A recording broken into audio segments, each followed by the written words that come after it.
बिस्मिल्लाहिर्रहमानिर्रहीम। पाक परवरदिगार के बाबरकत नाम से शुरू करता हूँ जो दिलों के हाल खूब जानता है। अस्सलामु अलैकुम वरहमतुल्लाहि वबरकातुह। आप देख रहे हैं Yusra network channel. Yusra network channel में आप सब नाजरीन का दिल की गहराइयों से खुशामदीद। मुहतरम नाजरीन, रमज़ान शरीफ में शयातीन क़ैद कर दिए जाते हैं। ये वो सबक है जो हमारे यहाँ बचपन से रमज़ान शरीफ और उसकी बरक़ात से रोशनास करवाते हुए पढ़ाया जाता है। बचपन कितना सीधा और हसीन होता है। जब भी रमज़ान आता तो मेरे दिल में भी ये ख़याल आता कि बस अब शयातीन क़ैद कर दिए जाएंगे, हर जानिब खैर व बरकत और अमन का राज होगा। कम अज़ कम एक महीना तो तमाम मुसलमान बल्कि तमाम इंसान सुकून की ज़िंदगी बसर कर सकेंगे। लोग सिर्फ सच बोलेंगे, बाज़ारों में ना सिर्फ खालिस और पूरे मिलेंगे बल्कि सस्ती होंगी, क्योंकि शैतान तो क़ैद हो गया होगा। अब इंसान के दिल में ना कोई लालच आएगा और ना कोई उसे चोरी पर उकसाएगा। बच्चों को दूध की जगह पानी नहीं मिलेगा और बीमार को दवा की जगह शीशी में दवा ही मिलेगी, जहर नहीं। मगर जैसे जैसे बचपन रुखसत हुआ तो मैंने देखा कि ये सब कुछ तो बचपन की बातें हैं, वरना इर्द गिर्द तो सब कुछ इसी तरह है। दुकानदार अब भी झूठ बोल रहे हैं, मिलावट नाप तोल में कमी, झूठ रियाकारी अब भी इसी तरह है। बल्कि रमज़ान में ये पहले से ज़्यादा हो जाता है। हर ताजिर सारे साल का नफ़ा जायज़ या नाजायज़ तरीक़े से एक ही माह में इकट्ठा करना चाहता है। हर साल इस बाबरकत महीने में मिलावट पहले से कहीं बढ़ जाती है। बाज़ारों में रश इतना हो जाता है कि कम तोलना इससे पहले कभी इतना आसान न था। मुआशरती रिवाज के बिना पर लोग मजबूर हैं और हर कोई आवाम की इस मजबूरी का पूरा फ़ायदा उठाता नज़र आता है। रमज़ान शरीफ का पहला अशरा जो कि रहमत है, मगर हम रमज़ान शरीफ के पहले अशरे को लूट खसोट के अशरे के तौर पर मनाते हैं। दुकानदार को एकदम इतने गाहक नज़र आते हैं, इसलिए एकदम सबको लूट लेना गोया उन पर फ़र्ज़ हो गया हो। बहाना तलब और रसद का बनाया जाता है। जब उनसे कोई पूछता है कि ये महंगाई इतनी ज़्यादा क्यों हो गई, तो कहते हैं कि माल की कमी की वजह से। हालांकि रसद की कमी तो तब हो अगर चीज़ें कम या नापेद हो। मौजूद तो तमाम अशिया होती हैं, सिर्फ उनके दाम बढ़ जाते हैं। कई लोगों ने रमज़ान शरीफ में उम्रे पर जाना होता है और उनके लिए उम्रे का ख़र्चा निकालने के लिए रमज़ान सबसे बेहतरीन महीना है।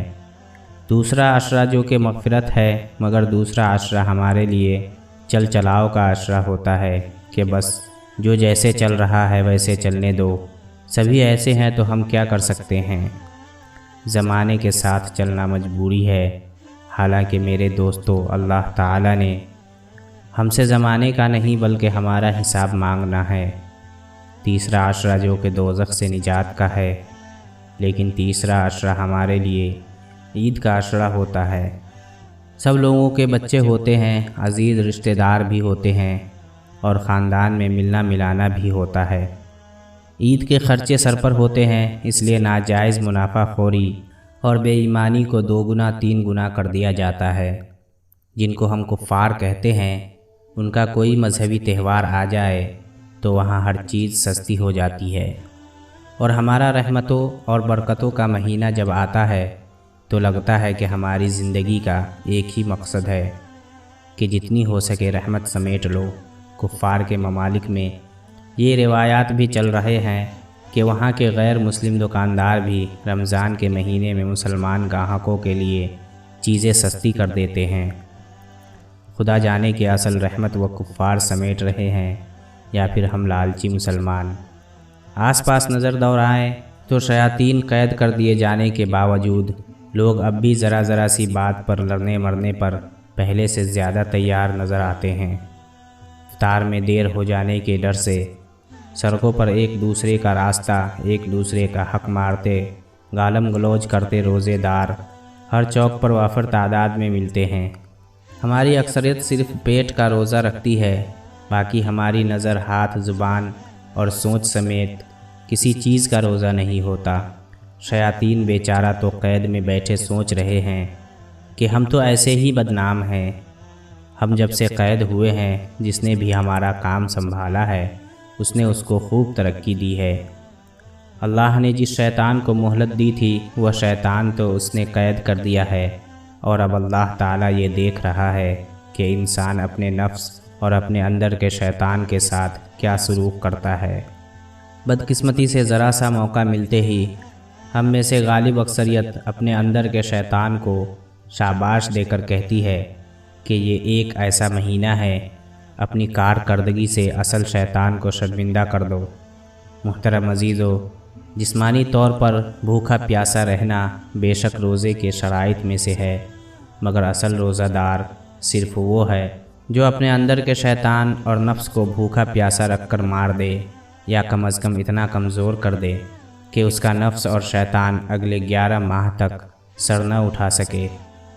ہمیں چاہیے کہ ہم اس مہینے میں اپنے نفس اور اپنے اندر چھپے شیطان کو بھوکا پیاسا رکھ کر مارنے کی تربیت حاصل کریں، اور پھر اگلے رمضان کے آنے تک اس تربیت کا فائدہ اٹھاتے رہیں۔ اللہ تعالی ہم سب کے دلوں میں یہ بات ڈالے اور کم از کم کوشش کی حد تک رمضان شریف کو اس کی اصل روح کے مطابق گزارنے کی توفیق عطا فرمائے۔ یہی وہ چیز ہے جو انسان اور شیطان کے درمیان رمضان کی دیوار کھڑی کرتی ہے۔